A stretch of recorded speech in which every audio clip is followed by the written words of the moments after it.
Academy of sciences देखने वाले मेरे मुआज़िज़ दोस्तों, अस्सलाम वालेकुम। आज की वीडियो में हम सीखेंगे हाइड्रोजन एटम के nth ऑर्बिट के लिए रेडियस कैसे कैलकुलेट करते हैं।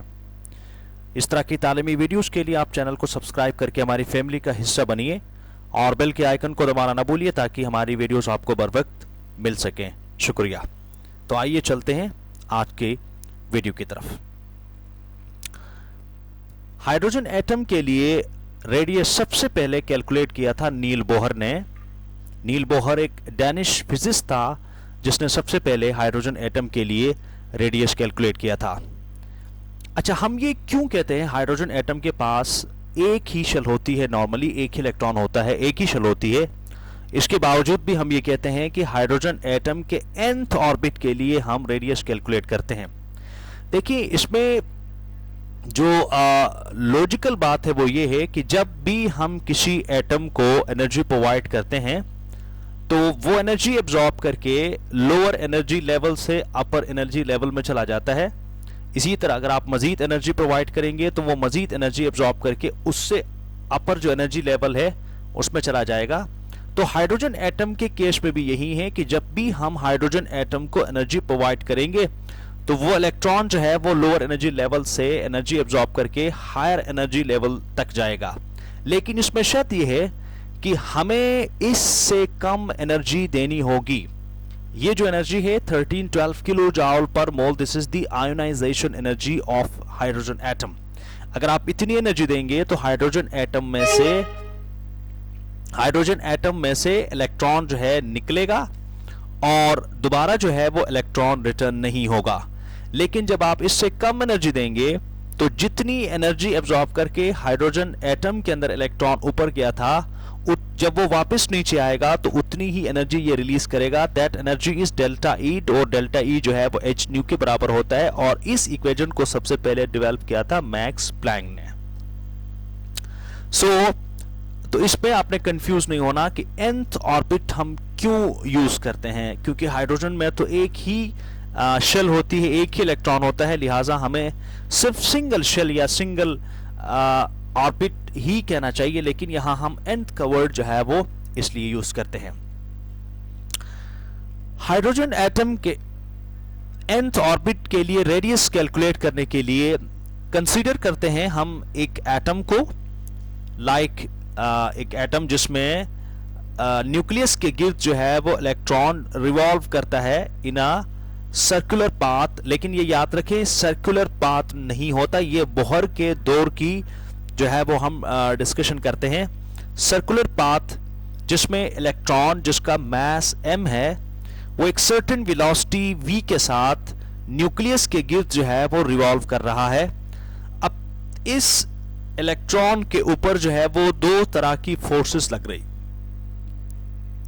एक वो फोर्स जो इलेक्ट्रॉन को बाहर की तरफ जो है वो अट्रैक्ट कर रही है, और जो दूसरी फोर्स है वो इलेक्ट्रॉन को न्यूक्लियस अपनी तरफ जो है वो अट्रैक्ट कर रही है। इसको कहते हैं सेंट्रीपिटल फोर्स, और बाहर की तरफ जो फोर्स खींच रही है इसको हम कहते हैं सेंट्रीफ्यूगल फोर्स। अच्छा, याद रखें सेंट्रीपिटल फोर्स जो है ये बेसिकली एक ब्रॉड टर्मिनोलॉजी है, और सेंट्रीपिटल फोर्स के अंदर जो है वो बहुत सारी फोर्सेस आती हैं। जैसे न्यूक्लियस की जो फोर्स है वो भी सेंट्रीपिटल फोर्स ही कहलाएगी। इसी तरह ग्रेविटेशनल फोर्स भी बेसिकली एक सेंट्रीपिटल फोर्स है। सो यहाँ जो न्यूक्लियर अट्रैक्शन है ये एक सेंट्रीपिटल फोर्स है जो कि न्यूक्लियस को अपनी तरफ अट्रैक्ट कर रही है। न्यूक्लियस से शेल तक, वैलेंस शेल तक के इलेक्ट्रॉन का जो डिस्टेंस है वो r है। Okay, so there are two forces acting on the moving electron of hydrogen atom, centripetal force जिसको हम इलेक्ट्रोस्टैटिक फोर्स ऑफ अट्रैक्शन भी कहते हैं, उसके कोलम्बिक फोर्स भी कहते हैं, और दूसरी जो फोर्स है उसको सेंट्रीफ्यूगल फोर्स कहते हैं।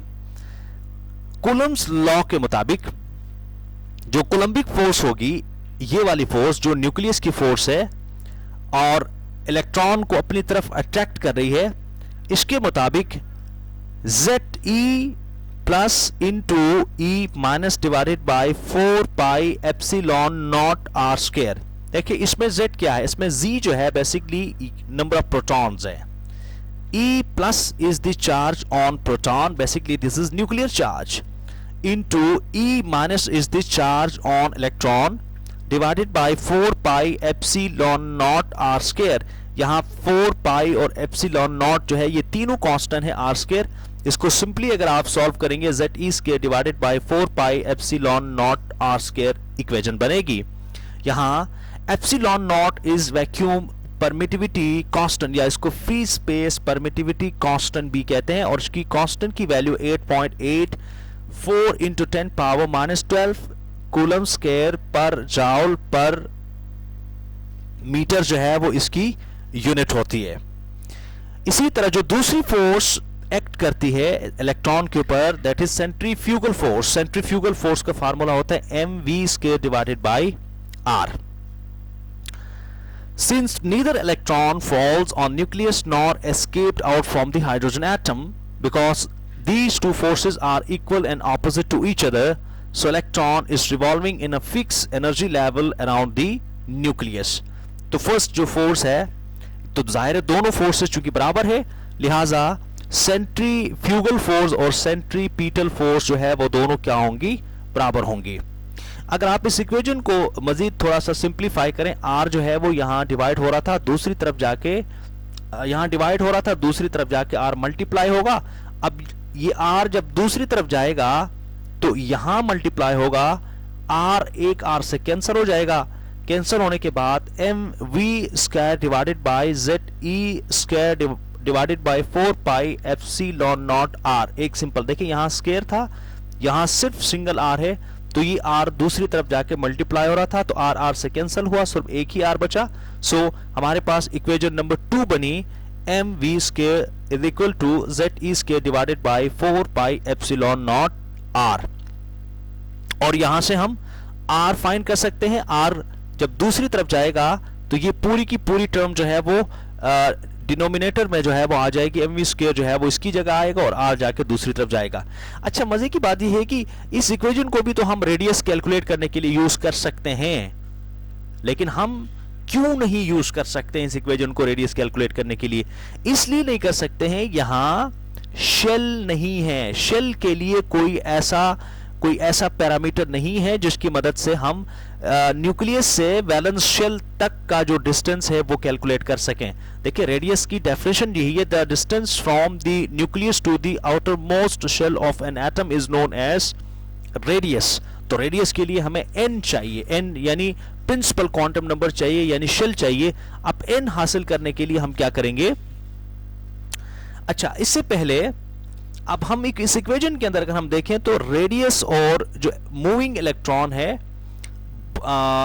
मूविंग इलेक्ट्रॉन की जो वेलोसिटी है वो और रेडियस जो है वो दोनों एक दूसरे के इनवर्सली प्रोपोर्शनल हैं। इसका मतलब यह है कि जितना रेडियस बढ़ता जाएगा, जितना इलेक्ट्रॉन न्यूक्लियस से दूर जाता जाएगा, उतनी ही उसकी जो स्पीड है वो स्क्वायर में कम होगी। सो डिस्टेंस जितना बढ़ता जाएगा स्पीड क्या होगी, कम होगी। अब हमें प्रिंसिपल क्वांटम नंबर यानी n कहां से मिलेगा? देखिए इस इक्वेशन के अंदर हमें n चाहिए था, n कहां से मिलेगा?